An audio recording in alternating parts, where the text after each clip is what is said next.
भागवतम चल रहा है हमारा प्रथम खंड पंचम अध्याय पांडव नारद संवाद।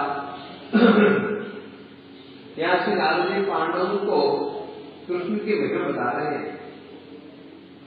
जो कृष्ण आपके इष्ट देव बने हुए हैं, आपके बंधु बने हुए हैं, सुहृद बने हुए हैं, साथी बने हुए, दूत बने हुए, सेवक बने हुए, उनकी महिमा क्या है? वो कहते हैं असमूर्धमन्य सिद्धांत। असमूर्ध कैसे बता रहे? न उनके समान कोई है, लिखा हुआ हिंदी न कार्य करुण विद्यते न समझता अभी अधिक क्या है? न कार्य न तत्म अभी अधिक दृश्य। कृष्ण के समान कोई है ही नहीं, समान ही नहीं तो उनसे बड़ा कोई असम समान ही नहीं। पूर्व ऊंचा कैसे हो सकता है कहने पर ऐसे जो कृष्ण है आपके मित्र बने हुए, आपके साथी बने हुए, आपके दूत बने हैं, आपके सेवक बने हैं। ऐसा ही पांडवों आपसे सौभाग्यवान कि जगत ब्रह्मांड में कोई नहीं। आपकी भाग्य की तुलना से इंद्र आदि से भी संभव नहीं है, ब्रह्मा से भी संभव नहीं है, रुद्र भी संभव नहीं है। क्यों नहीं है? तब तो कृष्ण की महिमा बता रहे हैं। क्या महिमा बता रहे हैं कृष्ण की? क्या बता रहे हैं? कस्मिन्नपि प्राज्ञपरे विविक्ते गर्गादि धियो निमित्तं प्रकाशते नारायणो भगवान् साम्यं कथन्ति लभते मेतापरम्।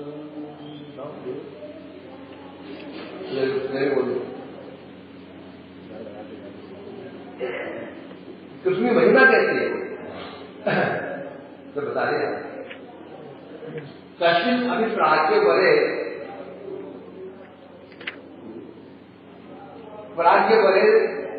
विविधते गर्गादि भी बड़े बड़े विद्वानों में सर्वश्रेष्ठ प्राज्ञ बड़े प्राज्ञ बड़े विद्वान विद्वत बड़े बड़े जो विद्वान हैं उनमें गर्ग आदि मुनियों ने गर्ग खाने आदि मुनियों ने कश्मीर अपनी निवृत्तम किसी एकांत स्थान में निर्जन स्थान में क्या क्या था उनको स्थान में गुप्त रूप से उनको प्रकाश करते हुए कहा था नारायण तो भगवान अरे साम्यम। महत्वपूर्ण है। अशो बने ये जो आपका नंद महाराज आपका जो भी बालक है श्यामल चूर्ण बालक है, इस ब्रह्मांड में इस त्रिभुवन में इसकी तुलना किससे नहीं हो सकती और न किसी तुलना इससे हो सकती, ना तो इसकी तुलना किससे हो सकती है और न किसी तुलना इससे हो सकती है। इसी तुलना तो किसी से हो ही नहीं सकती। परंतु हाँ भगवान जो नारायण है साम्य पसंद और भगवान नारायण भगवान नारायण की कुछ समानता इनकी जैसी। क्या बता रहे? भगवान नारायण है उनकी तुलना इनके जो गुण है कुछ गुण नारायण के अंदर कुछ गुण इनके जैसे उनकी क्या है अर्थात नारायण की तुलना भगवान से कथनचित कुछ हो सकती है। क्या हो सकती है? कुछ हो सकती है। पूरी तुलना नहीं हो सकती। न चाहकर क्या बता रहे अपन और पूर्ण अंश में तुलना तो हो ही नहीं सकती। देवताओं की बात छोड़ दो, जो नारायण भगवान है उनकी तुलना से कुछ अंशों में हो सकती है, पूर्ण अंश में तुलना नहीं हो सकती। इसीलिए अतः मधुपुरिया यो दीर्घ विष्णु रीति श्रुता, इसीलिए मधुपुरी में मथुरा मंडल उन कृष्ण को क्या कहा गया है? दीर्घ विष्णु। विष्णु तो है, विष्णु सामान्य विष्णु है, विष्णु कौन है? दीर्घ। भगवान तो नारायण है, कृष्ण कौन है? महानारायण। इतने नाम को प्रसिद्ध किया, दीर्घ विष्णु, महाविष्णु, महा। एक राजा होता है, एक महाराजा है, दोनों राजा ही है। एक राजा एक महाराजा। महाराजा कहते हैं जो होते चक्रवर्ती सम्राट, वो चक्रवर्ती सम्राट जिसके अंदर में अनेक राज्य होते हैं कहते हैं महाराज। एक राजा होता है, एक महाराजा होता है। महाराजा के अंदर अनेक राजा होते हैं।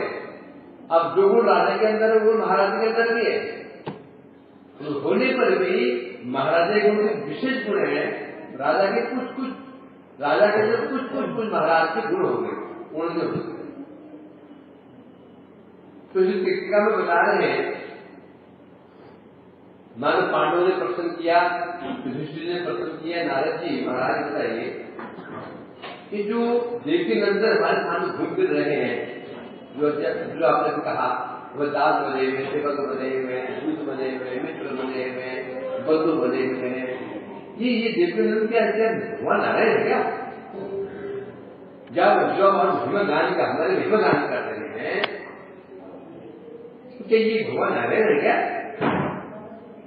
तो अब नारद जी इनकी आशंका दूर करने के लिए क्या देवकी नंदन जो कृष्ण के नारायण है, ये आशंका दूर करने के लिए यहाँ पर बताए पाठ बता रहा हूँ, करने के लिए तथा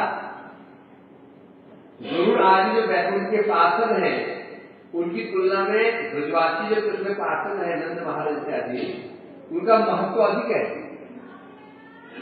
गरुड़ के जो वैकुंठ के जो पार्षद है उनकी अपेक्षा ब्रज के जो पार्षद भगवान के हैं वो श्रेष्ठ हैं।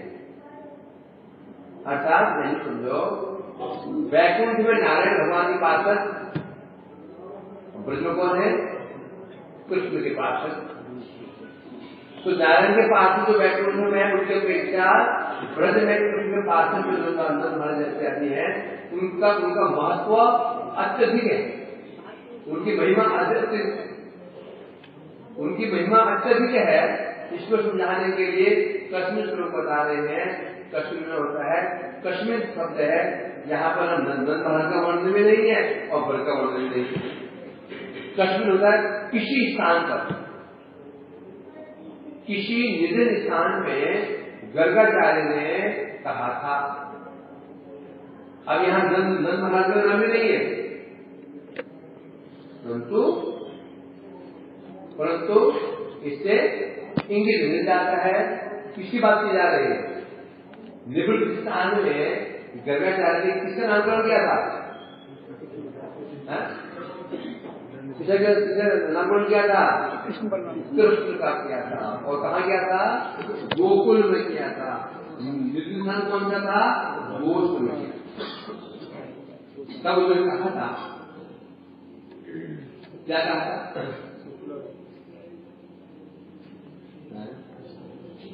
तस्मान नंदात्मदोयन्ते नारायण प्रभो गुणैः श्रिया कीर्त्यानुभावेन गोपायस्त समाहितः। उन्होंने अनेक बातें कही थी, टीका की बोले थे। क्या कहा था? हे नंद महाराज, कहा था हे नंद महाराज, क्या कहा था? जो वैकुंठ के अधीश्वर है, भगवान नारायण है, षडैश्वर्य परिपूर्ण भगवान है, कि बच्चा कौन है? वो बता रहे, हे महाराज, आप आत्मजो अयम, आपका जो ये आत्मज है, पुत्र है, सब बच्चे देख रहे हैं, बोला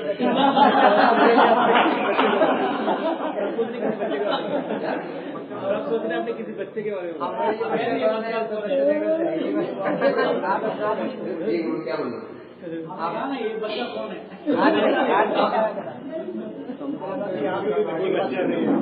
आप दृष्टि की बात कर रहे हैं, हमको लगा यहाँ पे बच्चा होगा। ये आगे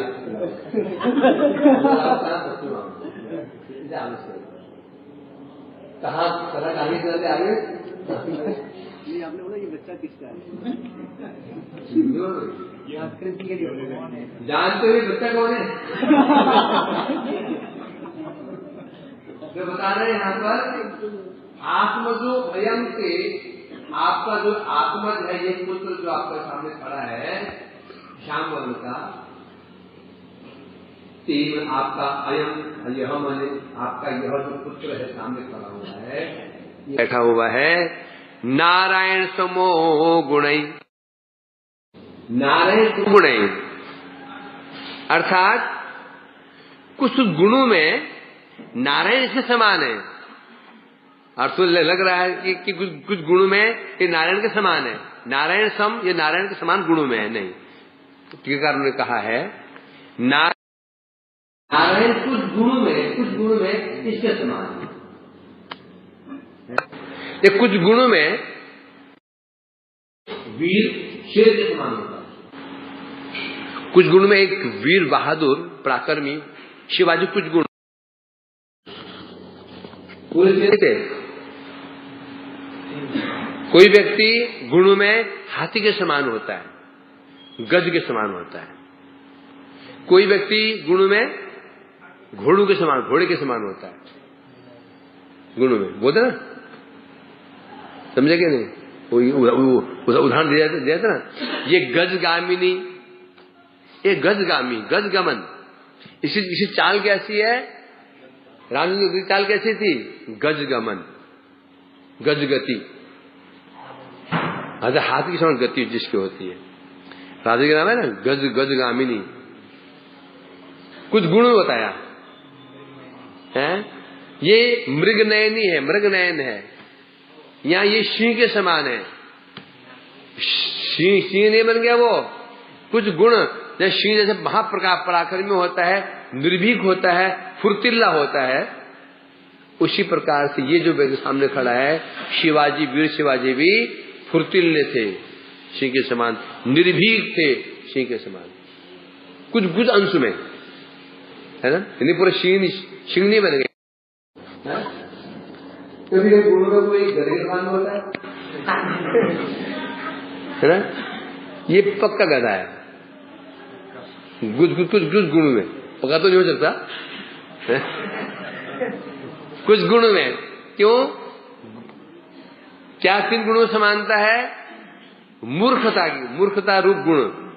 गधे के अंदर एक गुण होता है मूर्ख होता है, वही गुण उसके अंदर है, मूर्ख है, समझता ही नहीं है। इसलिए कह रहे हैं यहां पर, तो ये जो आपका पुत्र है नारायण समगुण, नारायण कुछ अंशों में इसके समान है, अर्थात कुछ अंशों में पूरा नहीं है, आपका ये पुत्र ऐसा है। अतः श्रिया कीर्तानुभावेन गोपायस्व, इसलिए हे महाराज नंद, अब क्या करना है? बड़ी सावधानी से आपको इसका पालन करना चाहिए। गोपायस्व अर्थात पालन करना चाहिए, कैसे? बड़ी सावधानी से इसका आपको पालन करना चाहिए, समाहित गोपायस्व। तो यहां स्पष्ट नारद जी ने यहां पर कह दिया, क्या नारद जी ने, गर्गाचार्य जी ने, तो देवता लोग तो कृष्ण की तुलना देवताओं से हो ही नहीं सकती ना देवताओं की तुलना कृष्ण से हो सकती है, देवताओं की तुलना कृष्ण से एक अंश में नहीं हो सकती, एक अंश में, एक अंश के हजारवें भाग से भी नहीं हो सकती देवताओं की तुलना। मनुष्य की बात छोड़ दो, जो बड़े बड़े देवता लोग हैं, लोकपाल हैं, दिक्पाल हैं, उनकी तुलना कृष्ण के साथ हजारवें अंश, एक अंश का हजारवें भाग के बराबर नहीं हो सकती। हाँ हो सकती है। किसे हो सकती है? नारायण। जो भगवान नारायण है उनकी तुलना भगवान से कुछ, कृष्ण से कुछ हो सकती है, कुछ गुण में हो सकती है। इन्हें बता रहे हैं संपूर्ण रूप से तो वहां भी संभव नहीं है। हैं? कारण क्या है? कारण यह है कृष्ण अवतारी होने के कारण अंग सौष्ठववादी, क्योंकि नारायण कौन है? कृष्ण का अवतार है। अवतार होने के कारण अंश होने के कारण अंग सौष्ठवता, जैसे कृष्ण के अंग बड़े सुंदर हैं, सब अंग सुंदर हैं, नारायण के अंग भी ऐसे ही सुंदर हैं। समझे क्या नहीं? जैसे अंग श्री कृष्ण में सुंदर अंग है, प्रत्येक अंग ही सुंदर है, सर्वांग सुंदर कहते हैं। नारायण भी सर्वांग सुंदर हैं। ये नहीं है कि वो उनमें कोई अंग कुछ कुरूप हो जाएगा, विकृत हो जाएगा, ऐसा नहीं है। वो भी सर्वांग सुंदर हैं, किंतु सब प्रकार से सब विषय में समानता नहीं है। आकृति में समानता हो सकती है। जैसे कृष्ण उनका आकार, प्रत्येक अंग सृष्ट है उनके, सुंदर है, नारायण के भी ऐसे ही है। वो सब विषय में समानता नहीं है। क्या बता रहे हैं? भगवान नारायण कैसे हैं? तो बता रहे हैं समग्र ऐश्वर्य, वीर्य, यश, श्री, ज्ञान और वैराग्य, 6 गुणों से युक्त श्री नारायण भगवान है। इसलिए भगवान को षड ऐश्वर्यशाली भगवान कहा जाता है। क्या कहा जाता है? षडैश्वर्यशाली भगवान कहा जाता है। और फिर यदि नारायण शब्द की यदि व्युत्पत्ति करेंगे तो उसमें 2 शब्दों से नारायण जो शब्द बना हुआ है 2 शब्दों के योग से बना है, नार प्लस अयन। नर का भाव नार, नर माने जीव, नर से बना है नार, जीव समूह। अयन माने होता है आश्रय, जो समस्त जीवों के आश्रय हैं, उसे कहते हैं नार। अयन इक्वल टू नारायण कहते हैं। अतएव उन्हीं वैकुंठेश्वर का नाम ही नारायण है। जो वैकुंठ के अधीश्वर ये जो नारायण जी हैं, उनका नाम नारायण है। ऐसे जो भगवान नारायण भी कभी कभी कुछ गुणों में कृष्ण के समान होते हैं, कुछ गुणों में, जैसे बता रहे हैं यहां पर।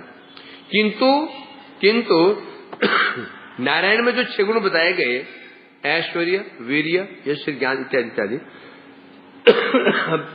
अब नारायण कौन है? अंश है। जो अंश में होगा अंशमद होगा ही। जो नारायण में 6 गुण है, ये गुण कहां से आए होंगे? कहां से आए होंगे? अंश से आए होंगे। अब जब ये अंश में जो गुण है वो अंश में भी होंगे। जब अब अंश, परंतु अंश में गुण कितने होंगे? पूर्ण रूप में होंगे, अत्यधिक परिमाण में होंगे, अंश से अधिक होंगे ना। एक चिंगारी के अंदर जलाने की शक्ति है, जला सकती है, वो जला सकती है। एक मोमबत्ती मोमबत्ती दीपक जला देगा वो, परंतु दहकती हुई जो भट्टी जल रही हो, उसी सामने क्या है? वो कोई तुलना है? तो नारायण के अंदर तो गुण है ही है, क्योंकि नारायण अंश है। तो जब अंश नारायण में 6 गुण है, तो अंश में तो होंगे ही वो। और वो गुण कितने होंगे? अंश में नारायण से कई गुना अधिक होंगे। इसलिए वास्तव में मूल नारायण कौन है? कृष्ण ही मूल नारायण। नारायण तो अंश है उनके, तो मूल नारायण कौन हुए? कृष्ण ही मूल नारायण हुए।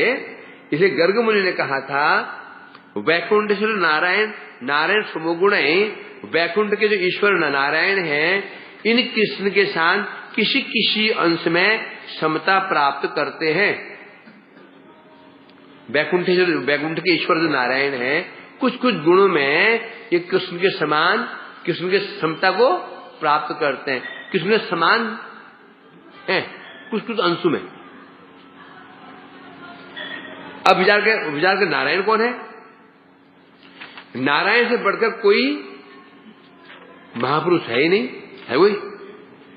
देव, दैत्य, दानव, मानव कोई है नारायण से श्रेष्ठ हो? नहीं है, है ना? जिनकी मूर्ति अन्य सभी अवतारों के बीज स्वरूप है। क्यों हंस रहा है? क्या अब तो हंसियारी कितने कर रहे? आज बड़े हंसियारी सनातन को क्या हुआ? कोई हुआ क्या? कोई हुआ क्या? लग रहा कुछ तो गड़बड़ है। नारायण कौन है? समस्त अवतारों की बीज स्वरूप, क्योंकि सर्व अवतारावली बीज। जीव में 50 गुण होते हैं, 5 गुण एक्स्ट्रा होते हैं देवताओं में। अब जो देवताओं में 55 गुण हैं, वो 50 गुण वो जीव वाले ही हैं, 5 गुण उनके एक्स्ट्रा है जो जीव में नहीं है। अवतारों में फिर 55 गुण तो रहेंगे देवताओं के, 5 गुण एक्स्ट्रा। देवताओं में, भगवान में 5 जो 55 गुण हैं पूर्ण मात्रा में होंगे, समझे क्या नहीं? 50 गुण जो जीव में हैं वो क्या होंगे? अंश मात्रा में होंगे। ये 50 गुण देवताओं में कुछ अधिक मात्रा में होंगे, एक्स्ट्रा 5 गुण और देवताओं में होंगे। अब भगवान जो अवतार हैं भगवान उनमें 55 गुण तो होंगे देवताओं के और अधिक परिमाण में होंगे, और 5 गुण एक्स्ट्रा होंगे भगवान में। वो गुण कौन से हैं? नंबर 1 हतारी गतिदायकत्व, अवतार वाली बीजत्व, आत्माराम गणाकर्षी, कोटि ब्रह्मांड विग्रह, 5वें में अचिंत महाशक्तित्व। ये 5 गुण भगवान में कहने से जितने भगवान हैं, जितने भगवान के सब के अंदर ये अवतार है, सबके अंदर ये 5 गुण रहेंगे, है ना? अब फिर कृष्ण, ये तो अवतार हो गए, उसके भी अवतारी कृष्ण में, अवतारी गुण में ये कृष्ण ये गुण रहेंगे, 60 गुण। ये जो 5 गुण जो हैं, जैसे देवताओं में 5 गुण एक्स्ट्रा थे, वो 5 गुण जो भगवान में और अधिक परिमाण में, 2 अवतारों में जो 5 गुण हैं, ये गुण कृष्ण में तो होंगे, तो ये उनमें ये गुण जो 5 गुण क्या होंगे? अत्यधिक विशेष रूप से होंगे, है ना? कल बताया गया था। आज वो श्रीराम का श्रीराम आज है रोटी। तो जैसा बताया हतारी गतिदायकत्व, ये समस्त अवतारों में, राम के अंदर, नृसिंह के अंदर, वामन के अंदर, वो सबके अंदर है। यदि जब असुर का वध करेंगे, भगवान राम आदि वध करेंगे, गतिदायकत्व, उन्हें सदगति प्रदान करेंगे। सदगति कहने से अगले जन्म में राजेश्वर बन जाएंगे, महा ऐश्वर्यशाली, महाबलशाली बन जाएंगे, या फिर उनको शायद मोक्ष दे देंगे। किनके अंदर है ये? हतारी गति दायक तो गुण है ये अवतारों में, पर यही गुण किस रूप में है? कृष्ण में क्या गुण है? कृष्ण उन असुरों को मार करके शालोक्य तक दे सकते हैं। क्या दे सकते हैं? ये अवतार क्या देंगे? सायुज्य, कैवल्य। परंतु कृष्ण क्या दे सकते हैं? शालोक्य, प्रेम तक दे सकते हैं। तो अर्थात क्या हुआ? ये जो हतारी गति दायकत्व, जिन असुरों को भगवान हट कर मार देते हैं, उनको गति प्रदान कर रहे हैं, तो सामान्य अवतार तो उनको मोक्ष दे सकते हैं, राज ऐश्वर्य दे सकते हैं, कृष्ण उनको अपना लोक भी दे सकते हैं। तो ये गुण क्या हो, कृष्ण में क्या हो गया, ईश्वर। आत्माराम गणाकर्षी अवतारों में गुण होता है। अब आत्माराम गुण को आकर्षित कौन करने वाला कौन है, कौन करती है, लक्ष्मी जी। बड़े बड़े ब्रह्मा आदि भी जिनके आगे नतमस्तक रहते हैं, लक्ष्मी जी के आगे रहते ना। मुनिंद्र बिंद वंदिते तिलोक शोक, बड़े बड़े मुनिंद्र बिंद भी जिनकी आगे नतमस्तक रहते हैं, ऐसे आत्माराम गणाकर्षी लक्ष्मी को भी कृष्ण आकर्षित कर लेते हैं। जब आत्मारामों को आकर्षित करने वाली या नारायण को आकर्षित कर सकते हैं, तो आत्माराम को तो फिर बात है। तो सामान्य भगवान के अवतार आत्माराम जो मुनि होते हैं उनको आकर्षण कर लेते हैं। और कृष्ण कौन है, उन आत्माराम को आकर्षण करने वाले नारायण को या लक्ष्मी जी को उनको आकर्षित कर लेते हैं। तो फिर जब उनको आकर्षित कर लेते हैं तो आत्माराम को आकर्षित करने की तो कुछ भी नहीं। क्या मोती न्याय, कोटि ब्रह्मांड विग्रह, नारायण कौन है, कोटि ब्रह्मांड विग्रह। कोटि कोटि ब्रह्मांड जिनसे प्रकाशित होते हैं, कोटि कोटि ब्रह्मांड के जो मालिक है प्रकाशित होते हैं किनसे, कारण विष्णु नारायण से, नारायण हुए है ना। कोटि कोटि ब्रह्मांडों के जो आश्रय हैं कौन है, महाविष्णु नारायण जी हैं। अब कृष्ण कौन है, उस कोटि ब्रह्मांड विग्रह जो विष्णु नारायण उसके भी आश्रय है। तो ये गुण विशेष हुआ कि नहीं हुआ।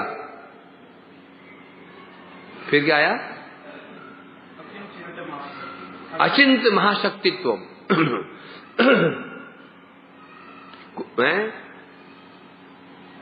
अचिंत महाशक्तित्व, क्या महाशक्तित्व कृष्ण के अंदर है। कृष्ण ने ब्रह्म मोहन लीला के समय ऐसे ऐश्वर्य प्रकाशित किया कि ब्रह्मा के कितने आराध्य प्रकट कर दिए, कोटि कोटि ब्रह्मांड की सृष्टि कर दी। किसने, कृष्ण ने किया था ना ब्रह्मांड। उनमें उनकी सब क्या देखा, ब्रह्म ने क्या देखा, सब चतुर्भुज बने हुए हैं, सब चतुर्भुज बने हुए हैं, एक नहीं कितने आराध्यों को दर्शन कर लिया। यह है अचिंत्य महाशक्तित्व। और क्या है, अवतार बीच समस्त अवतार कहां से प्रकाशित होते हैं, श्री नारायण से। और नारायण कौन है, स्वयं नारायण भगवान के एक विलास मात्र हैं। समझे कि या समझो, नारायण की बीज कौन है, कृष्ण। नारायण ही समस्त अवतारों के बीज हैं, कारण है कारण। और नारायण कारण कौन है, कृष्ण है। तो मूल अवतार बीजत्व को किसके अंदर है, इसके अंदर। वही नहीं, और कुछ बच गया। इस प्रकार से बता रहे हैं, तो यहां कहा जा रहा है कि जो नारायण और समस्त अवतारों के बीज स्वरूप हैं, इससे सिद्ध हो जाता है कि नारायण क्या समस्त अवतारों के अवतारी है। नारायण कौन है, समस्त अवतारों के अवतारी है। और वे नारायण क्या बता रहे हैं यहां पर, कृष्ण के समान परम मधुर गुण आदि से युक्त नहीं है। ऐसे जो समस्त अवतारों के मूल नारायण हैं वो कृष्ण के समान नहीं है, कृष्ण के कुछ अंश में, कुछ गुण में उनके समान है। परंतु कृष्ण के समान, कृष्ण कहते हैं परम मधुर, उनका रूप माधुरी, उनका गुण माधुरी, उनकी लीला माधुरी, उनका प्रेम माधुरी, ये जो माधुर्य हैं कृष्ण में 5-4 माधुर्य हैं, इन माधुर्य नारायण के अंदर बिल्कुल नहीं है। तो इन माधुर्य के अनुसार समानता नहीं है। किसके अनुसार समानता है, कुछ ऐश्वर्य के अनुसार। किसमें दो पक्ष हैं, एक ऐश्वर्य पक्ष है, एक माधुर्य पक्ष है। कुछ गुण का है ना, जो कृष्ण की मधुर लीला इत्यादि है, इसके इन गुणों में समानता नहीं है। तो समानता किन गुणों में? ऐश्वर्य रूप में कुछ समानता तो है, परंतु रूप उनका माधुर्य, रूप माधुरी, लीला माधुरी, प्रेम माधुरी, इनसे युक्त तो नारायण नहीं है, तो ऐसे जो सर्वश्रेष्ठ नारायण भी, ऐसे जो स्वयं परम समस्त अवतारों के मूल जो नारायण हैं, वे नारायण भी देवकी नंदन के साथ किंचित मात्र समता प्राप्त नहीं करते। किंचित मात्र समानता नहीं हो सकती, किंचित मात्र समानता नहीं हो। क्यों नहीं हो सकती? क्योंकि कृष्ण परम प्रेम को विस्तार करने वाले रूप गुण लीला माधुरी को प्रकट करते हैं। क्योंकि कृष्ण क्या है? प्रेम को विस्तार करने वाले अपने रूप माधुरी, गुण माधुरी, लीला माधुरी, प्रेम माधुरी को प्रकाशित करके उस प्रेम को विस्तार करते हैं। कृष्ण क्या करते हैं? प्रेम का विस्तार करते हैं, अर्थात प्रेम दान भी करते हैं, आस्वादन भी करते हैं, परंतु नारायण के अंदर ये माधुर्य नहीं है। कुछ गुण माधुर्य होते, कुछ और कुछ ऐश्वर्य गुण हो सकते हैं। जैसे बताया अभी है कि कृष्ण अवतारने वाले बीजत्व है, तो ये भी अवतारों के बीज हैं। अवतारी गदायक कृष्ण है, तो ये भी इनके अंदर है। कोटि ब्रह्मांड विग्रह है, ये भी हैं। परंतु जो उनका कृष्ण का जो स्वरूप गुण है, कृष्ण का स्वरूप लक्षण क्या है? कृष्ण का स्वरूप लक्षण क्या है?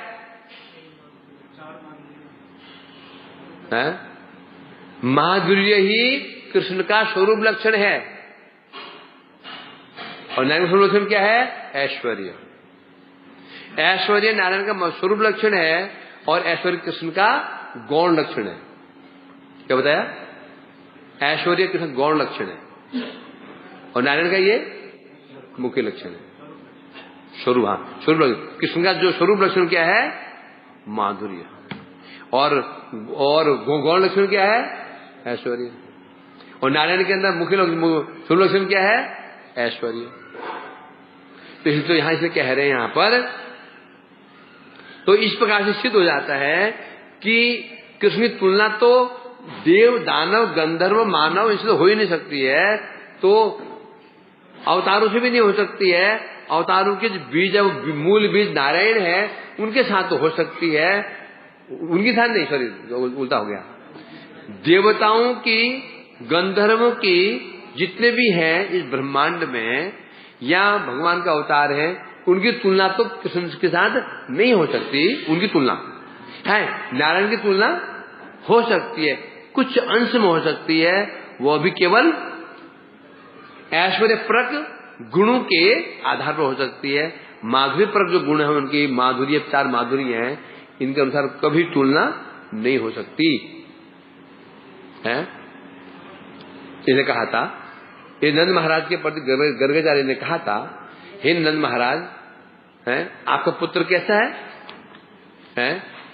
पुत्र ये है श्रिया कीर्त्या अनुभावेन। आपका जो पुत्र, ये श्यामला सुंदर पुत्र है, यह पुत्र गुण श्री कीर्ति प्रभाव में नारायण के समान है। देखो कितना अंतर पड़ता है। श्लोक अर्थ करेंगे ना, यह अर्थ बनता है। टीका नहीं हो कुछ पढ़ना ही नहीं पड़ेगा। देखो क्या बता रहे हैं, आपका यह पुत्र गुण श्री कीर्ति प्रभाव में नारायण के समान है, तुम इसे सावधानी से पालन करो। अब देखो ये हुआ ना विरोधाभास, है ना। इस टीकाओं की आवश्यकता होती है। यहां क्या बता रहे हैं, आपका यह पुत्र रूप में क्या, गुण में, श्री में, कीर्ति में, प्रभाव में नारायण के समान है। अगर पुत्र नारायण के समान हो तो श्रेष्ठ कौन हुआ? नारायण हो गए। अब उन्हें श्रेष्ठ मान लेते हैं तो हो गया विरोधाभास। क्या हो गया? क्योंकि शास्त्र में भागवत में स्पष्ट ही है, शास्त्र स्पष्ट ही है कि क्या कृष्ण मूल है नारायण कृष्ण श्रेष्ठ हैं, सर्वत्र यही के बाद सिद्ध हो जाती है। तो यहां तो गड़बड़ हो गया,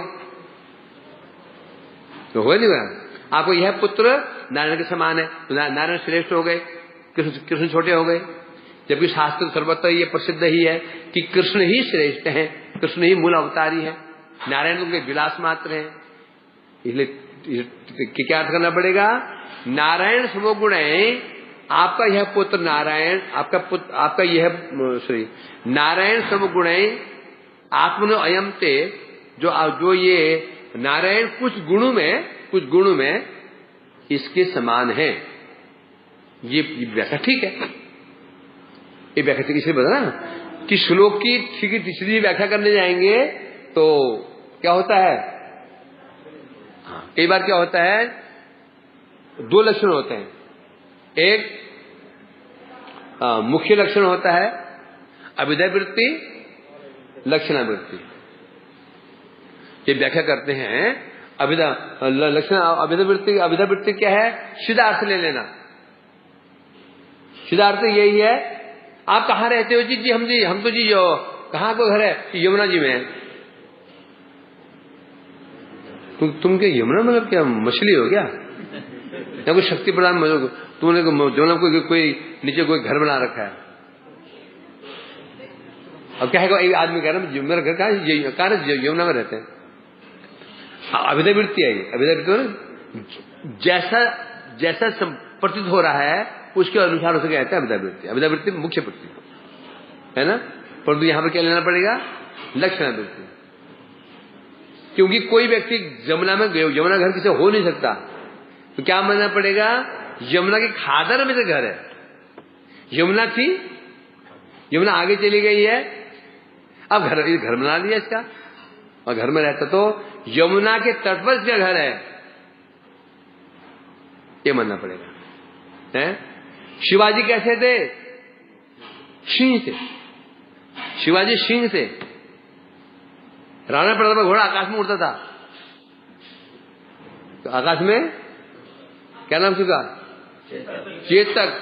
भरभर चौकड़ी उड़ता था। अब यदि अभिधेय वृत्ति का सीधा यह उसके पंख हो गए होंगे, उड़ता हुआ आकाश में, तो क्या है, क्या यहाँ क्या करना पड़ेगा? तो कहीं लक्षणा, कहीं अभिधा। इसलिए नारायण समगुण इसका यह अर्थ कर देंगे कि आपका पुत्र कुछ गुण नारायण के समान है, तो फिर आगे फिर शास्त्र के अन्य शास्त्रों से क्या हो जाएगा? विरोधाभास हो जाएगा। होगा नहीं होगा? तो इसलिए टीकाएं आवश्यक हैं।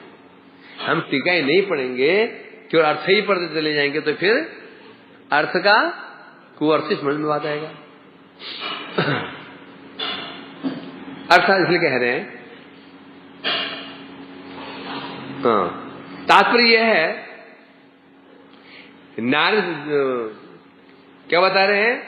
जिसके अंदर नारायण के समान गुण रूप श्री आदि है, वही नारायण के समान है। अब उन्हीं नारायण कोई गुण इनके समान है, किंतु मधुर। अब बता रहे हैं यहां पर नारायण का कोई गुण इनके समान है, किंतु मधुर वेश विहार आदि समानता नहीं है। जो गुण कृष्ण के अंदर है, नारायण में वही कुछ गुण है, परंतु उनका जो मधुर वेश है, क्या वेश? मधुर वेश मधुर वेश क्या है? वरहा पीड़म नटवर बपु कर्णेव कर्णिकारं बिभ्रतवास कनक पेशं वैजयंतिक जमाला रंध्रान वेणुधर सुदया पूर्यन गोप वृंदई। ये जो मधुर वेश है, ये नारायण के अंदर नहीं है। आप कोई बोले तो ये कौन सा बड़ा वेश हो गया? मोरपंख, केशव में मोरपंख ठूस रखा है, नटवर बपू, और वो नट के समान कपड़े पहने हुए हैं, रंग बिरंगे कपड़े पहने हुए हैं। कानून में एक फूल है, दो कानों में एक फूल है, और फूल भी कौन सा? कनेर का फूल, जो जंगली फूल होता है। एक वो दोनों कानों में दो कान, दो कर्णियों द्विवचन, कर्णिकार एक वचन। दो कानों में एक फूल पहन रखा है, कभी यहां ठूस लेते हैं, तो यहां ठूस लेते हैं, कभी यहां ठूस लेते हैं, कभी यहां ठूस लेते हैं। इसे कहते हैं सौंदर्य, अल्हड़पन कहते हैं। देखा ना, लोग बाइक में जाते हैं, पूरी चैन खोल के जाते हैं, टोपी उल्टी बनी हुई है ना। जो जवान लड़के होते हैं और फिर दिखाने के लिए टोपी उल्टी ऐसे नहीं पहनेंगे, उल्टी टोपी पहन लेंगे, कोई शायद पहनेगा। इसे कहते हैं अल्हड़पन। क्या कहते हैं? मतलब मौज मस्ती का स्वरूप है। कृष्ण भी कैसे अल्हड़ी है, मस्त रहते हैं। एक ही फूल है, दो फूल नहीं है। यानी फूल जंगल में बहुत फूल थे, एक ही फूल है, यहाँ पूछ लेते हैं, निकालेंगे, यहाँ पूछ लिया, 2 मिनट पूछे, 2 मिनट, 1 मिनट, यहाँ 1 मिनट पूछा हुआ है ऐसे। तो क्या है? विभ्रतवास कनक, और वस्त्र कहते हैं कनक पीतांबर। तो क्या है? पीतांबर वैजयंती चमा, गले में माला है वैजयंती, वही दिव्य वैजयंती। 5 माला जंगल में होती, माला पहन रखी है। अब प्रश्न उठता है, तो कौन सी बड़ी बात हो गई? बड़ी बात ये हो गई, कृष्ण इस स्वरूप को देख करके नारायण की अर्धांगिनी लक्ष्मी जी भी उनको छोड़ के भागी आई। ये महत्व है इसका। तो कौन सी बड़ी बात हो गई? बड़ी बात ये हो गई ये बड़ी बात हुई है कि नारायण जो महा ऐश्वर्यशाली है, दिव्य मुकुट पहनने वाले हैं, दिव्य आभरण पहनने वाले हैं, चतुर्भुज हैं, दिव्य स्वरूप है, उनकी शक्ति नारायण लक्ष्मी जी उनको छोड़ छाड़ करके भागे चली आई। कहाँ चली आई? वो मोर मुकुट वाला जो है, एक कान में एक फूल वाला जो है, जो केवल जंगली फूल की माला पहने हुए है, उसके पास चले और हाथ जोड़ रही है। पर नहीं, जाओ, ये महिमा है इसकी है। तो इसे कहते हैं ये जो माधुर्य है ये नारायण के अंदर नहीं है। इन्हें बता रहे हैं, अब बता रहे हैं, यहां पर आया था, श्लोक में आया था, गोपायस्व समाहित, अर्थात गोपाय समाहित, अथ आप इसका ध्यान से पालन करें। इसका अर्थ, एक अर्थ और कर रहे हैं, आय गोप आय स्व, गोप आय स्व, गोपायस्व। गोप मन गोप है ना, आय मन होता है संपत्ति को बढ़ाने वाला।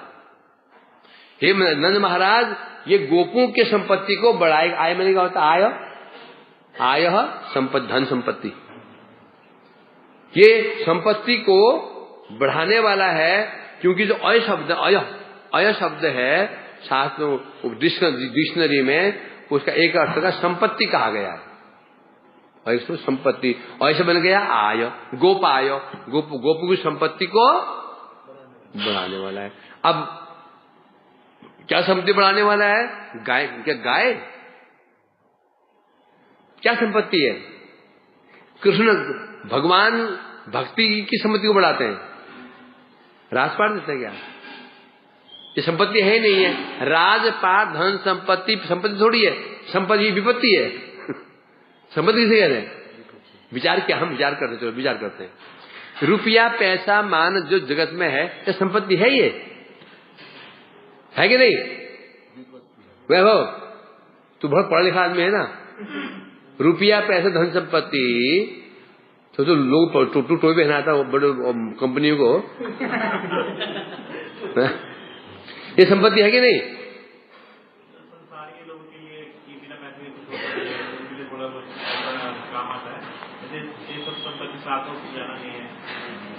संपत्ति है कि नहीं पूछ रहा हूं मैं। नहीं है, क्यों नहीं है? बड़ी हम किताबें पढ़ी हैं, ऐसी बातें नहीं पढ़ी। मैं वो, तू भी बड़ा पढ़ा लिखा आदमी है। ये संपत्ति है कि नहीं सनातन? नहीं है। क्यों नहीं है? ऐसे लोगों का जिनको बड़ी संपत्ति है और कभी वो लोग सुसाइड कर देते हैं। तो बता, संपत्ति का अर्थ क्या होता है? जो हमको शांति प्रदान करे, सुख प्रदान करे, हमें आनंद प्रदान करे, वो संपत्ति कहते हैं। भाई मैं संपत्ति है, मतलब उद्देश्य क्या है? मजे में सो, बड़े बड़े खाओ, बड़े पहनो, आनंद में रहो। ये संपत्ति का अर्थ है संपत्ति। ये तो संपत्ति का अर्थ यही है ना। अब जो चीज हमारे पास होने से सुख शांति और चली जाए सुख शांति और चली जाए तो संपत्ति कहां रही हो? संपत्ति कहते हैं, संपत्ति होता ना, कोई संपत्तिवान है। हम बड़े तो हम क्या कल्पना करते हैं? संपत्तिवान क्या कल्पना करते हैं? मतलब आराम से रहता होगा, मजे में खाता होगा, बढ़िया सोता होगा, आनंद में रहता होगा। ये तो है संपत्ति का अर्थ। हाँ, सुख शांति। तो आप विचार करें तो जो संपत्ति है, क्या वास्तव में ये सुसंपत्ति है? क्या ये आनंद देने वाली है? नहीं है, ये टेंशन देने वाली है। इस संपत्ति को संपत्ति नहीं कहा गया। इस संपत्ति कौन बोलेगा? मूर्ख लोग। जगती संपत्ति को संपत्ति कह ही नहीं सकते हैं। क्यों नहीं कह सकते? फलेन परिचीयते, कि जो वस्तु को हम कैसे पहचानते हैं? लक्षण से। ये दूध है, कैसे पहचानेंगे? लक्षण से। ये जहर है, कैसे पहचानेंगे? लक्षण से। तो संपत्ति है कि नहीं, कैसे पहचानेंगे? लक्षण से। संपत्ति का फल क्या होना चाहिए? शांति होनी चाहिए, आनंद होना चाहिए, मंगल होना चाहिए, तो संपत्ति कह सकते हैं। अब जो संपत्ति रुपये जो बैंक भरे हुए हैं, इतनी ज्यादा गाड़ियां हैं, ज्यादा बंगले हैं, एकदम, अब जब उनको हम थोड़ा उनका अवलोकन करें, उनको हम क्या करें?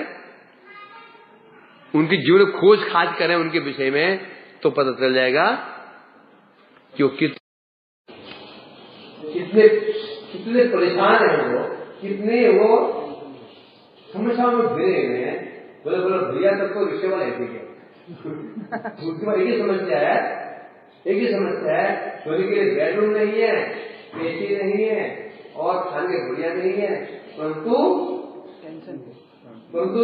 जो नींद उसको रिक्शे के सीट पर पैर रखा है, पैर हैंडल में आराम से कर पैर क्या हैंडल में आराम से मजे। मच्छर चिपटे, सर हाथ काला काला हो जाता है, चिपटे मच्छर चिपटे हुए, मुंह पर मच्छर काला काला करता है मच्छर में, इधर मच्छर चिपटे हुए मजे में। तो वही ऐसा भी नहीं कर रहा, समझेंगे? और खाता है वो रोटी, सूखी रोटी, अब मजे में पानी मजे में। और वो जो सो रहा है वो संपत्ति वाला है, आलीशान बिल्डिंग है, एसी रूम है, 2 एसी लगे हुए, 10 करोड़ होता है। वो तो गोली खाता है, मोबाइल ले जाता है, फिर टीवी खोल कर जाता है, फिर सोता है बेचारा, पानी पीता है, फिर उठ के बैठ जाता है, फिर बाहर चलेगा नहीं करता था। ऐसा होता नहीं होता है? फिर बाहर तो डॉक्टर के पास, डॉक्टर साहब नींद नहीं आती,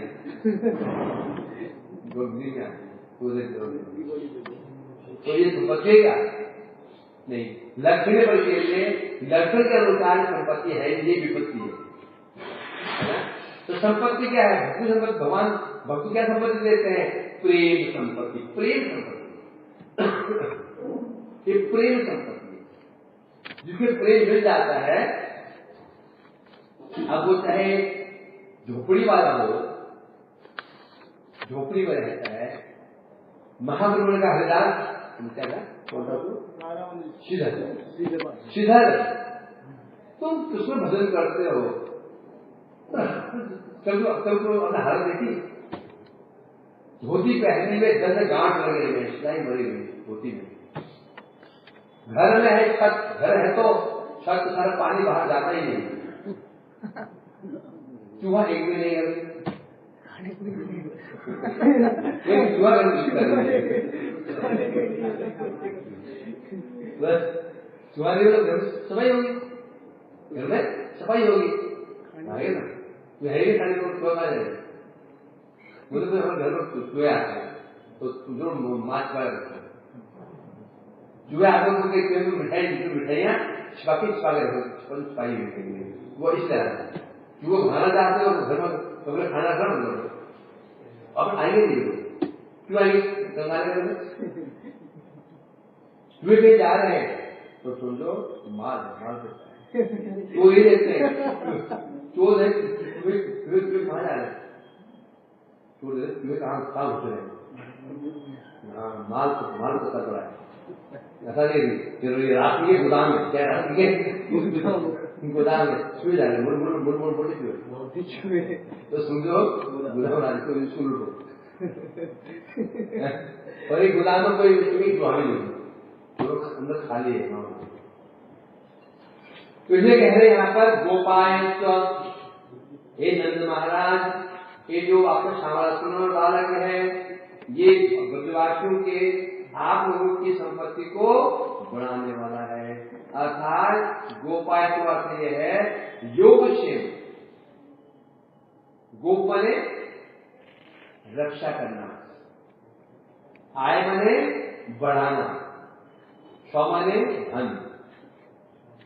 गोप आय स्व है ना। अन्य चिंतो मामितरा पर्युपासते